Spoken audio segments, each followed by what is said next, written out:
As far as some of the virtual machine hardware, these are just some general guidelines. We're going to go through everything.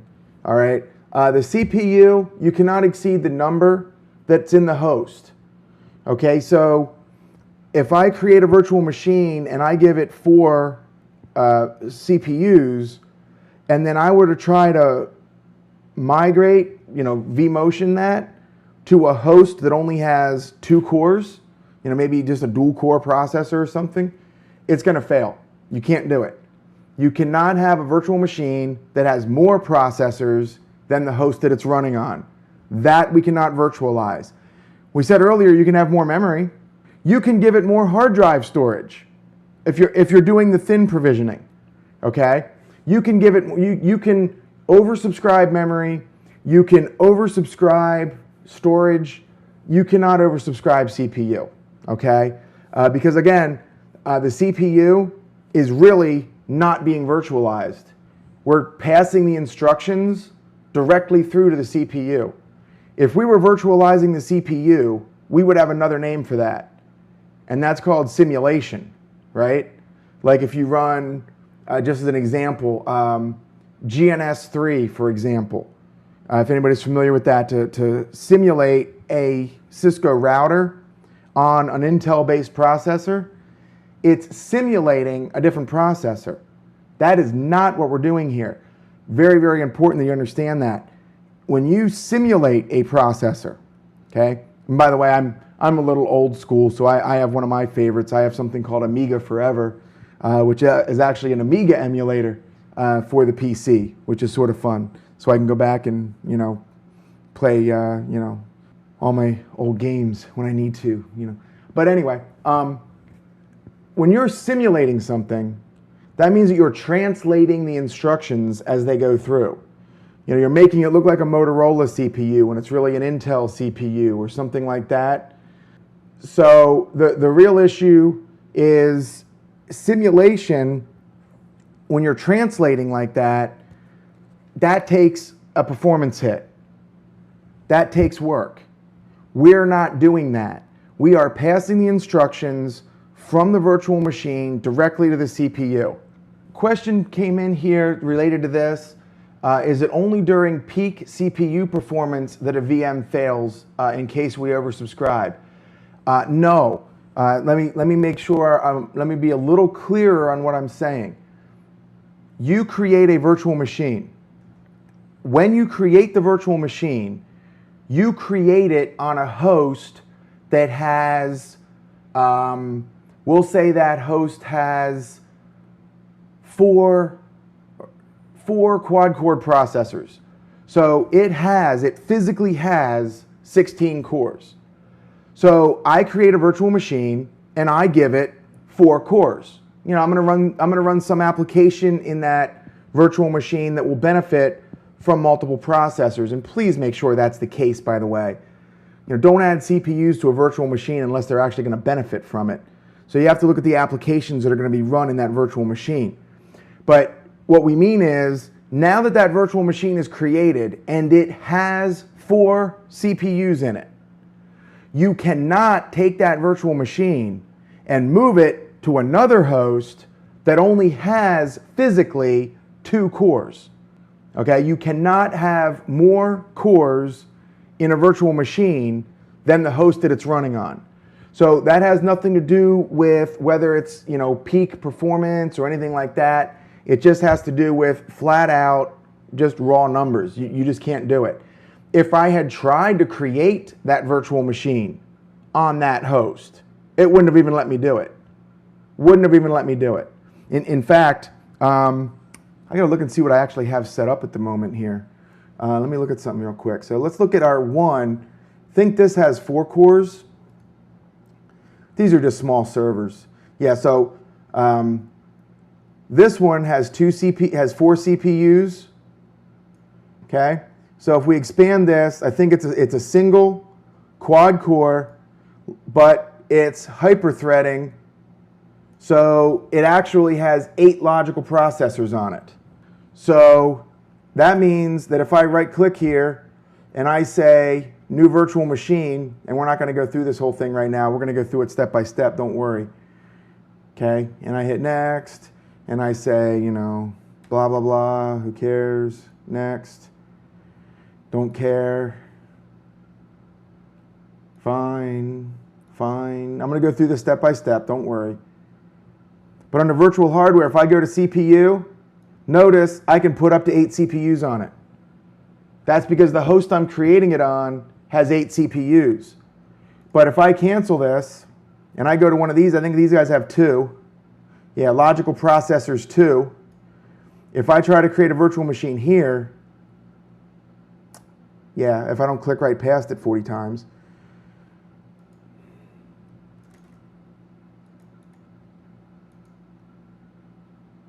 and again, it all has to do with which host you're choosing right here. Which one I right-clicked on doesn't really matter. That's just the one that it's defaulting to. I could still create it on another one here if I wanted to. That's what has to do with when I get here and I go to CPU, it only has 2.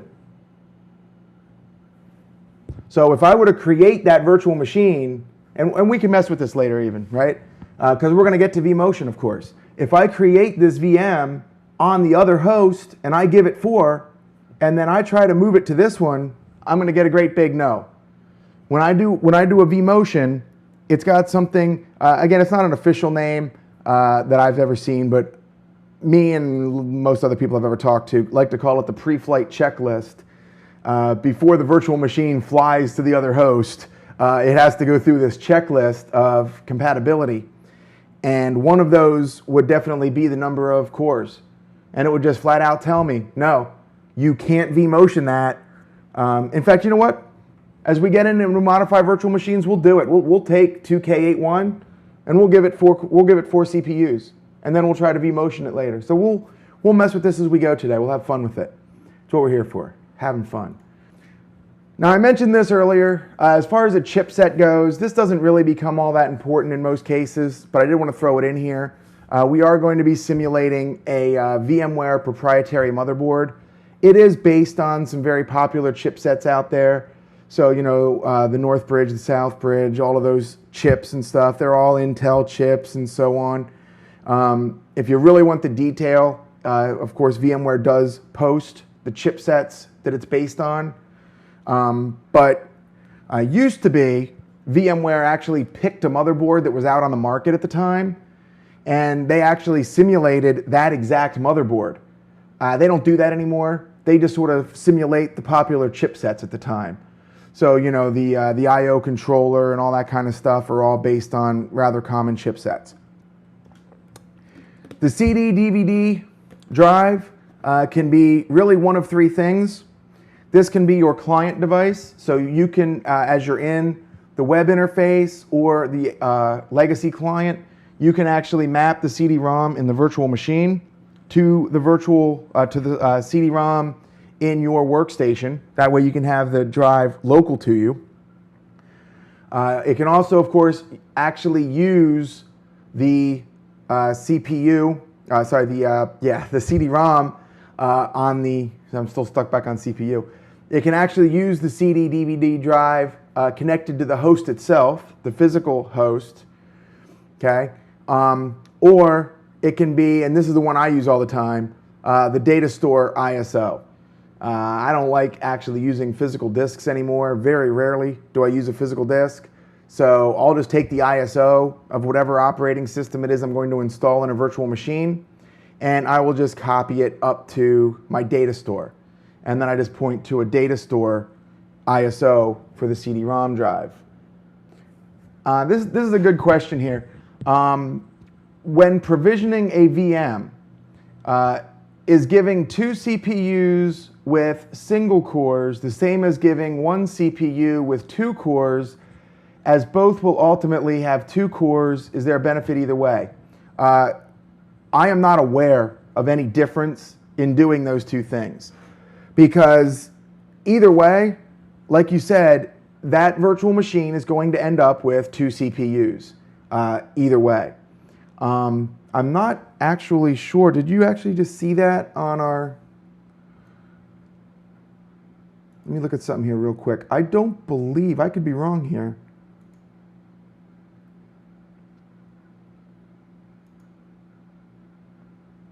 Yeah, this does let you do it now. Okay.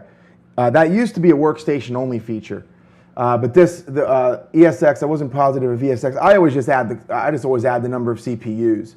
The only, let me backtrack one little second on that. Let me backtrack one little second. Performance-wise, I'm going to say I don't think there's any difference either way, but I will throw this out there. It could make a difference based on the software that you're going to run in that virtual machine. It could make a licensing difference. They may license based on sockets. So in that case, it would actually be cheaper to give it one CPU with 2 cores. Okay? So that's something to keep in mind. Okay? So possibly, like I said, possibly you could have an advantage from a licensing perspective, but I'm not aware of that. Okay. Another choice, of course, is your floppy disk. Does anybody still have one of those? Anyway, just in case, like you need to add drivers or something, maybe, I guess. I don't think most operating systems will accept drivers in other fashions now, but just in case, again, you can map it to the floppy in your computer if you can find it. Anyway, I'm kidding. I just like to make fun of this because I don't even know the last time I used a floppy disk. I couldn't even think of the last time I used one. But nonetheless, it is, of course, an option. It can also, of course, be a floppy in your server if it has one. Or you can make it a .flp, which is sort of like an ISO. It's an image of a floppy. I'm not going to spend any more time on it than that. Hopefully, you'll never need that. Okay. The hard disk, we already looked at the VMDK and the flat VMDK thing there. It can also be a raw device map, which would be presenting a LUN on your storage directly to the virtual machine. And we will mess with that on one of the virtual machines as we go in and start playing with stuff. So as we're messing around, you know, we'll go in, we'll be adding hardware, we'll be messing around a whole bunch here in the next section. So next choice, of course, is network cards.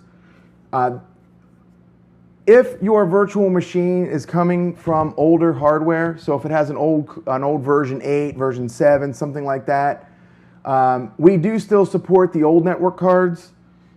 Things like the old, what was it based on? It was based on, I'm drawing a blank on the name right now. Very, very popular. Goes all the way back to like NetWare. It was like the default driver. I can't think of the name of it off the top of my head right now. I apologize. But some of the older network cards, they're still supported. But if you're creating a new virtual machine version 10, these are your 4 choices for the network card. Okay. My personal recommendation is to do one of 3 of these. Okay. One would be the Intel E1000. The nice thing about the Intel E1000 is almost any operating system you would be installing as the guest will recognize an Intel Gigabit Ethernet card. So almost everything would have a driver for that. Okay, so that's a big advantage of the Intel. And it is gigabit, so it will, it does have good performance and all that.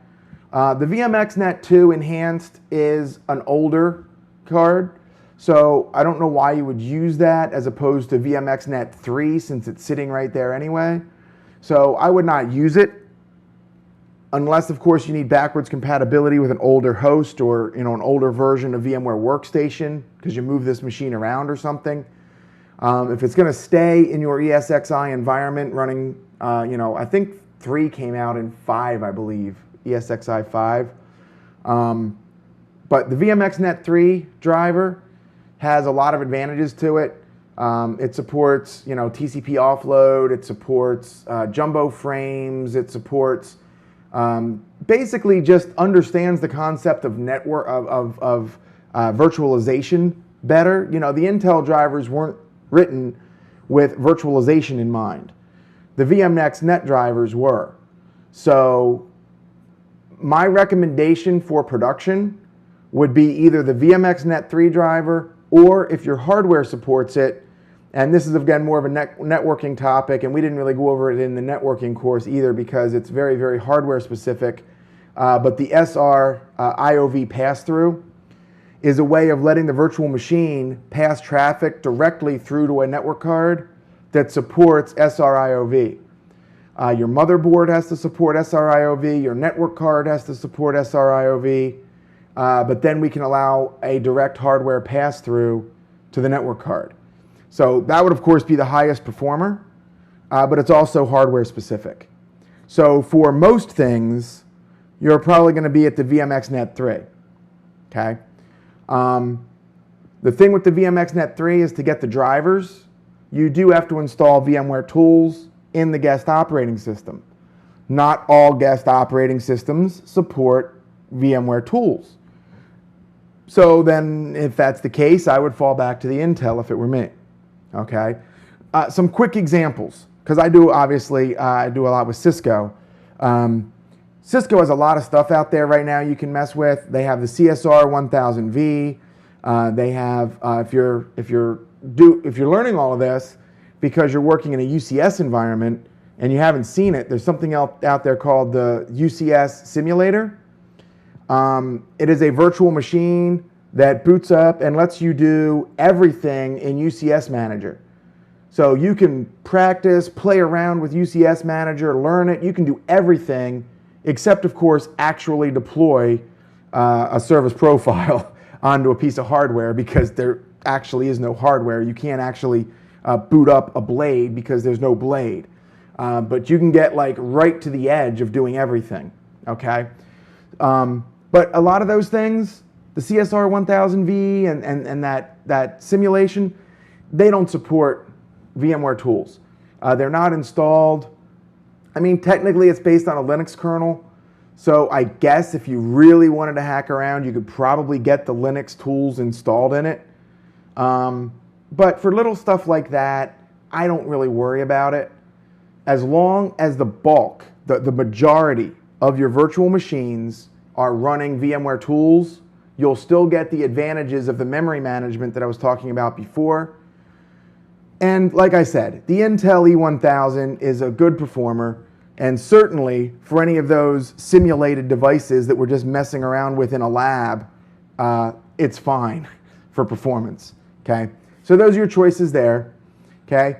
Memory can be, again, any amount up to the max supported by ESXi.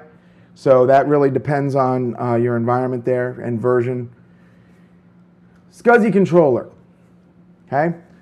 We can simulate in an LSI Logic parallel, LSI Logic SAS controller, or the VMware Paravirtual. The VMware Paravirtual, though, there has to be a driver for the operating system. And that is not included in VMware Tools, at least not last I checked. I don't believe that they've done that. Last I looked also, there's only a Linux driver for that, not Windows. But again, that may have changed as well. I don't really use the Paravirtual SCSI controller. LSI Logic SAS is the more common with modern operating systems. So Server 2008, 2012 and such, they all support LSI Logic SAS. It's got better performance than the Parallel, of course, but the Parallel is more compatible. Okay, so your operating systems would more likely have drivers for that. Okay. On that SCSI controller, of course, you can also have hard disks and CD and DVD drives as well. That's where your hard disk would normally plug in. There are exceptions. I'm going to go to the next slide here. Just some miscellaneous hardware. I didn't feel like a separate slide for every single one of these. Obviously, there's going to be a keyboard and mouse simulated in, okay? An IDE controller. Usually, it'll connect the CD-ROM to the IDE controller. Starting with the latest versions here, we now support a SATA controller as well. And of course, USB controller and USB device. That can also come from your host. It can come from, and by the way, it's pretty cool. They added this support quite some time back now, actually.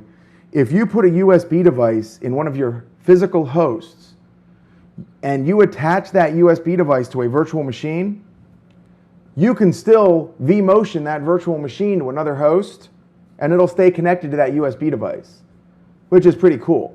So if you need and the most common application for this, I think, would be something along the lines of like a USB dongle, like for licensing for a piece of software or something. It needs to see a USB dongle.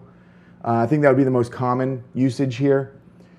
There's also software, by the way. VMware doesn't make it, but there's plenty of third-party software that lets you do USB over IP as well. So, you know, if you needed to have USB available to a bunch of different devices and stuff, that would be a choice. Okay. Serial port, again, probably not using these too much anymore. However, some of those Cisco appliances I was talking about, the CSR 1000V, if you want to get to the console, you can just go in through the VMware console, but that means you're running, you know, the VMware web page every time. You got to bring up the web client, log into the web client, go to the virtual machine, click on the console. You know, you got to do all that. The other choice is you can give it a serial port and make that available to the network, okay? And then you can connect to it just over, you know, Telnet. So it also supports SSH as well if you want to set that up. Usually when I'm doing something like that, it's for a lab, it's internal, it's on a private network. I just do Telnet, it's just easier, but you can set up SSH and all that if you want to. Okay, so the serial, again, it can be off the host device or it can be network-based. Parallel, I don't have a case study or application of why you would put a parallel port on a virtual machine these days. It's there, I guess, if you need it for something, but I don't think I've ever used it, honestly.